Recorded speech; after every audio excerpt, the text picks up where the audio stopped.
इंद्रेश जी, अजीत दुवाल जी, उपस्थित बहनों एवं भाइयों, 15 मिनट में कुछ बातें आपके सामने रखना है। हम राष्ट्र रक्षा सम्मेलन कर रहे हैं। सबसे पहला प्रश्न है कि राष्ट्र यानी क्या? राष्ट्र के संबंध में दो प्रकार के विचार हैं कि nation is a political construct और दूसरा है nation is a cultural concept. लेकिन अंग्रेजी शब्दों का प्रयोग करते समय हमें यह ध्यान में रखना चाहिए कि हम लोग नेशन, सिविलाइजेशन, इसका जो प्रयोग करते हैं और रिलीजन, हिंदुस्तान में जो शब्द प्रचलित है धर्म, राष्ट्र और सभ्यता, ये पर्यायवाची नहीं है। They are not synonymous. दोनों के चिंतन में बहुत बड़ा अंतर है। हमारे यहां धर्म रिलीजन नहीं है। धर्म के हमारे यहां 4 हिस्से हैं। पहला, मेरा समाज से संबंध, क्योंकि 4 प्रकार के अस्तित्व हैं। मनुष्य है, व्यक्ति है, समाज है, प्रकृति है और परमात्मा है। इन सबके बीच में बाधा रहित सामंजस्यपूर्ण व्यवहार होने के लिए जो भी नियम और व्यवस्थाएं हैं वो सब धर्म के अंतर्गत आती है। जैसे व्यक्ति और समाज के बीच में संबंध, तो व्यक्ति और समाज के बीच में संबंध अगर स्थापित करना है तो हमको जोड़ने वाला तत्व कौन सा? पश्चिम के अंदर लोग इस जोड़ने वाले तत्व को नहीं खोज सके। पश्चिम ने उन्होंने मनुष्य का विचार किया शरीर, मन और बुद्धि। सोक्रेटिस ने कहा man is a rational being, वो सोचता है, उसका दिमाग है और वो तर्क कर सकता है। बाकी के प्राणी तर्क नहीं कर सकते, उनको इंस्टिंक्ट दी हुई है, सहजात बुद्धि दी है। उसके बाद में रेने देकार्ते नाम का हुआ, उसने कहा मनुष्य यानी उसका मन, I exist because I think, उसने मन को माना। और मार्क्स था जिसने शरीर को माना कि जो कुछ है शरीर है, एक बार शरीर चला गया तो उसके बाद में कुछ नहीं रहता। अब ये तीनों चीजें गलत सिद्ध हो गई। उनके पास मनुष्य को जोड़ने वाला तत्व नहीं है, तो शरीर, मन, बुद्धि का विचार करते हैं। लेकिन हमारे यहां जो विचार हुआ उसमें कहा कि मनुष्य की एक चौथी अवस्था भी होती है जब वो गाढ़ी निद्रा में होता है। जब हम जागृत अवस्था में हम सबके नाम हैं, हम नाम से एक दूसरे को पहचानते हैं। लेकिन जब हम सोते हैं तो हमारा मन और बुद्धि ये एक स्वप्न लोक की रचना करता है और उसमें हम विचित्र चीज देखते हैं। कई बार हम उड़ रहे हैं, कई बार समुद्र के अंदर तैर रहे हैं, कई बार नीचे डूब रहे हैं, कई प्रकार की चीजें हम अनुभव करते हैं। लेकिन उसके बाद गहरी नींद आ जाती है और गहरी नींद आने के बाद फिर जब हम उठते हैं तो कहते हैं कि वाह बढ़िया नींद आ गई, मजा आ गया। किसको आ गया? आपका शरीर सो रहा था, आप स्वप्न नहीं देख रहे थे, मन और बुद्धि भी सो रहे थे। फिर मजा किसको आया? मुझे। तो मैं शरीर नहीं हूं, मन नहीं हूं, बुद्धि नहीं हूं, उसके परे कुछ हूं। और यही भगवान श्री कृष्ण ने गीता में कहा, इंद्रियाणि पराण्याहु इंद्रियभ्यः परम मनः मनसस्तु परा बुद्धि यो बुद्धेः परतस्तु सः। इंद्रियों के परे मन है, मन के परे बुद्धि है और जो बुद्धि के परे है वो मैं हूं। इसको हमारे यहां लोगों ने कहा आत्मा। और ये आत्मा कैसी है? आत्मा निराकार, निर्विकार, निरहंकार, अनादि, अनंत। It is infinite. और जो इन्फिनिट है तो वो हमेशा इन्फिनिटी रहेगा। Infinite plus infinity is infinity, infinity minus infinity is infinity, infinity multiply infinity is infinity. तो इन्फिनिटी इन्फिनिटी रहेगी। और इसलिए हम सब उस इन्फिनिट से जुड़े हैं। केवल इतना है कि हमने कितने लोगों के साथ अपनापन स्वीकार किया है। जिसको हम अपना मानते हैं उसके लिए सब प्रकार के कष्ट सहन करते हैं। एक मां बच्चे को अपना मानने के बाद उसके लिए सब प्रकार के कष्ट सहन करती है। बच्चा थोड़ा बड़ा होने के पश्चात सारे परिवार को अपना समझता है, क्योंकि परिवार के लोगों ने उसको चलना सिखाया, बोलना सिखाया, पढ़ना सिखाया, बाकी चीज से। तो वो कहता है कि इन सब लोगों ने मेरा जीवन बनाया, इसलिए ये सब मेरे अपने हैं। वो फिर खूब काम करता है। कुछ लोग ऐसे होते हैं जो सारे गांव के लिए काम करते हैं, कुछ लोग ऐसे हैं जो सारे और अपने जिले के लिए काम करते हैं, प्रांत के लिए काम करते हैं, कुछ सारे देश को अपना मान करके चलते हैं।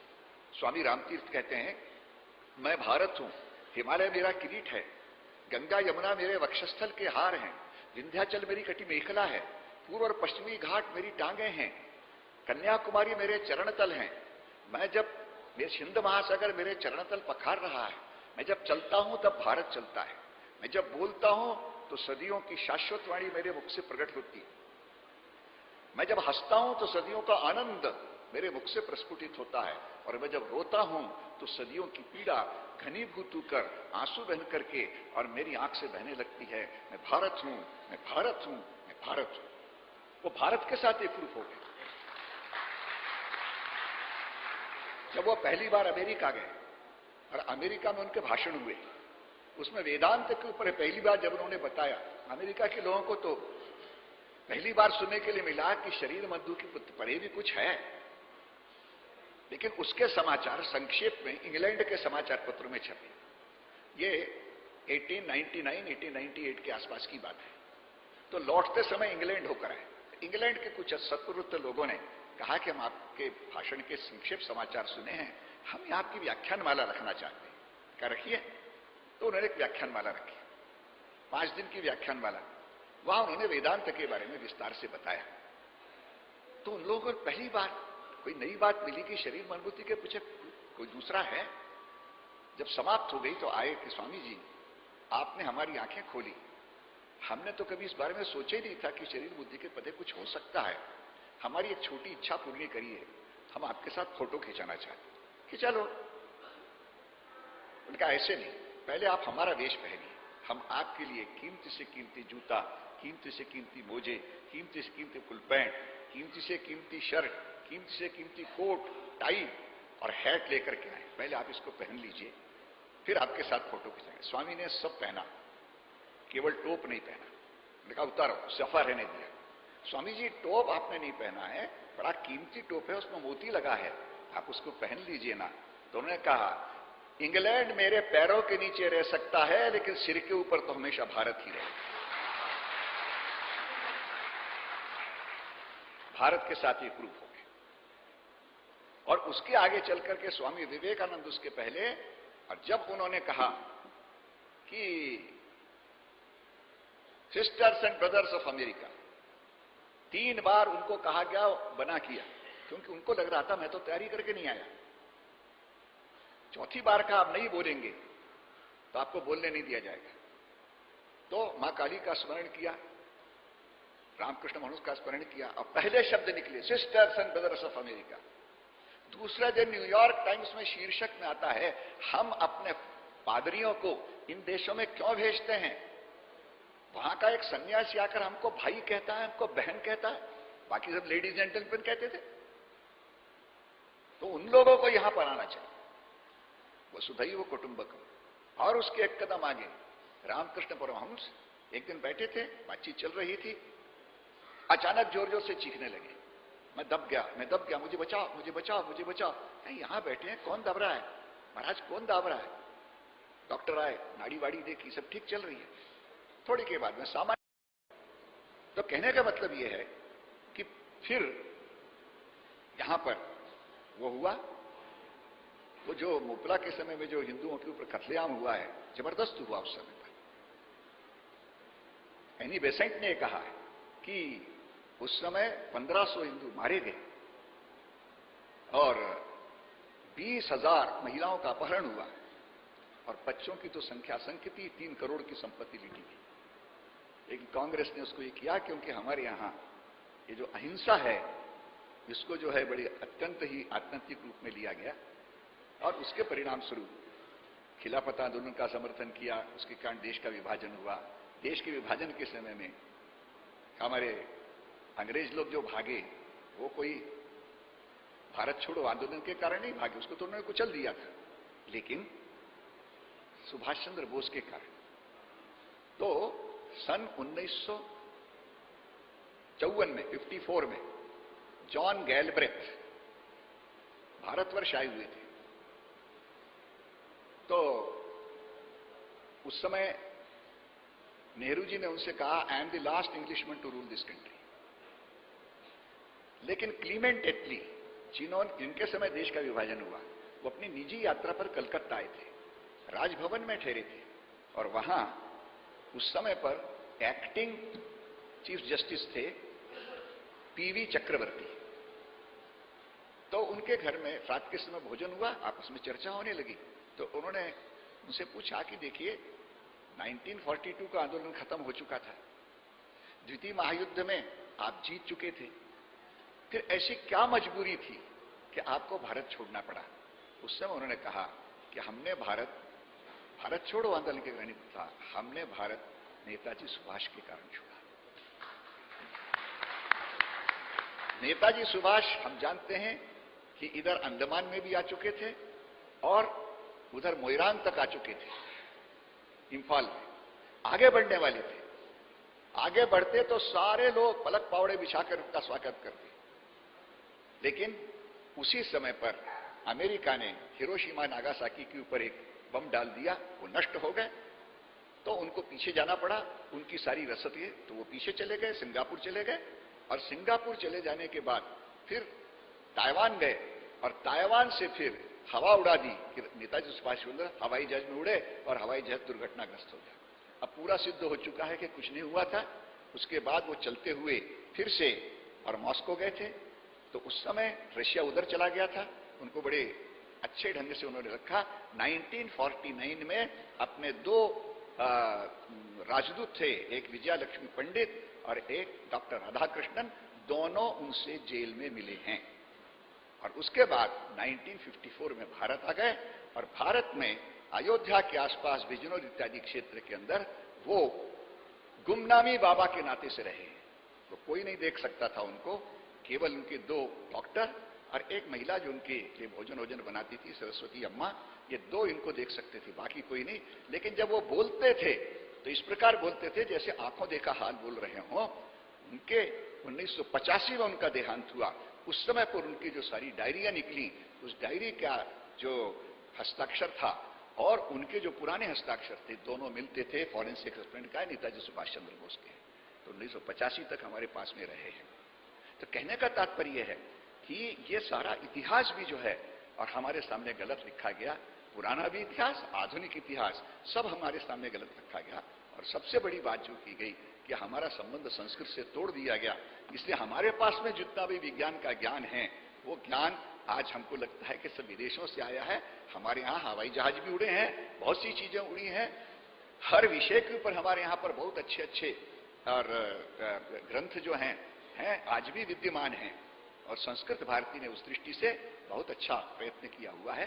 कहने का तात्पर्य है कि हमारा सारा का सारा इतिहास हम देखें तो ऋषि अरविंद ने कहा है, भूतकाल का गौरव, वर्तमान की पीड़ा और भविष्य के सुनहरे सपने जिस देश के नौजवानों की आंखों के सामने होते हैं, वही वास्तव में देश प्रगति करता है। तो जब तक हमारा भूतकाल कैसा गौरवपूर्ण था हम जानेंगे नहीं, तब तक कैसे बनेगा? और जो दुर्भाग्य से अपने जहां पाठ्य पुस्तकें चल रही हैं इतिहास में भी, वो वही चल रही है जो अंग्रेजों ने हमारे सिर पर थोपी है। भाषा भी वही चल रही है जो अंग्रेजों ने थोपी हुई है। आज हम उसी भाषा को लेकर के प्रयोग कर रहे हैं। हम सामान्य भाषा हमारी बिगड़ गई, हम हिंदी भी बोल नहीं पा रहे हैं। इस प्रकार की स्थिति हो गई। भाषा सीखना अलग विषय है, उसको माध्यम बनाना अलग विषय है। इसलिए माध्यम न बनाते हुए अपने भाषाओं को अपनी भाषाएं सिखाएं। उसमें नेशनल लैंग्वेज और रीजनल लैंग्वेज, यही मूलतः गलत है। हिंदुस्तान की सब भाषाएं नेशनल लैंग्वेज है, सब भाषाएं नेशनल लैंग्वेज। क्यों? भारत माता अपने आप को अनेक रूप से अपने आप को प्रकट करती है, तो ये सारी नेशनल लैंग्वेजेस हैं। एक लिंक लैंग्वेज चाहिए। हिंदुस्तान की कोई भी भाषा लिंक लैंग्वेज हो सकती है। तो चूंकि हिंदी सबसे ज्यादा बोली समझी जाती है, इसलिए उसको हमने लिंक लैंग्वेज मान लिया है। तो उस लिंक लैंग्वेज के आधार पर हम सब सीखें, अपनी भाषा सीखें, लिंक लैंग्वेज सीखें। और जिनको सीखना हो वो फिर अंग्रेजी क्यों, कोई भी भाषा सीखने में हमारे यहाँ पर 6 महीने से ज्यादा समय नहीं लगता। और दूसरी भाषा के हम कोई विशेषज्ञ बन जाए, एक्सपर्ट बन जाए, इसकी कोई अपेक्षा नहीं रहती है। आज फ्रांस के अंदर कहां लोग इंटरनेशनल लैंग्वेज नहीं है। इंग्लैंड, अमेरिका और जहां जहां अंग्रेजों का राज है उसको छोड़ करके और कहीं और अंग्रेजी आज ये नहीं है, इंटरनेशनल लैंग्वेज बिल्कुल नहीं है। उसके आधार पर आप कुछ नहीं काम कर सकते। जो हो, हम सब लोग इस बात को ध्यान में रखें कि हमारा इतिहास क्या था, हम क्या हैं और हमको आगे क्या बढ़ना है, इसको हम जान लेंगे तो निश्चित रूप से अपने देश को फिर से हम उठा सकेंगे। यहां पर सब लोग आए, विभिन्न समाज के तबकों से आए, देश की सुरक्षा से। अब यहां से हमको आगे क्या करना है उसके बारे में आगे और भी नीतियां बनेंगी और उन नीतियों के आधार पर संपूर्ण समाज को जागृत करना, क्योंकि एक को जहां समाज होता है उसमें जागृति जितनी रहेगी उतनी ही जो है जागृति देश के अंदर रहेगी। तो आया कि हमारे समाज के लोग कुछ जानते नहीं है क्या है देश के संबंध में, वो हमारा विषय नहीं है मान के चलते हैं। तो हमारे देश के लोग जाने, क्योंकि उनका प्रभाव होना चाहिए। हमारे देश की सरकार जाने कि क्या होता है, हमारे देश के और जितने सेना के लोग हैं वो इस जानते हैं कि हमारा इतिहास किस प्रकार रहा है, सेना का इतिहास कैसा रहा है, और हमारे यहाँ के विद्वान जो लोग इन सारी चीजें, ये सब मिल करके और अगर इस चीज को हम जानते हैं तो निश्चित रूप से हम निकट भविष्य में हम अपने देश को और दुनिया का सर्वश्रेष्ठ देश बना सकेंगे। इतनी बात कह करके मैं अपना कथन समाप्त